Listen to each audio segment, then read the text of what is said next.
పటాలను చూపుతూ కులచరితలను గానం చేసే తీరు ఒకటి మన దేశంలో చాలా కొద్ది నుడుగుంపుల్లోనే ఉంది. పలు తీరుల పటాలను రాయడం, రాయించడం, వాటిని చూపుతూ కథను చెప్పడం తెలుగు జాతిలో ఎంతో గొప్పగా కనబడుతుంది.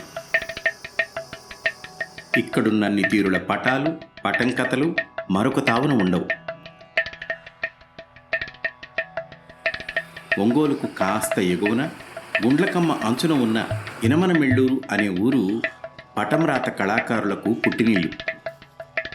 ఈ ఊరిలోని వెన్నుకోట వీరరాఘవులు గారు ఒక్కరే గంగ చరిత్రను రాయగలిగిన చివరి కళాకారుడు.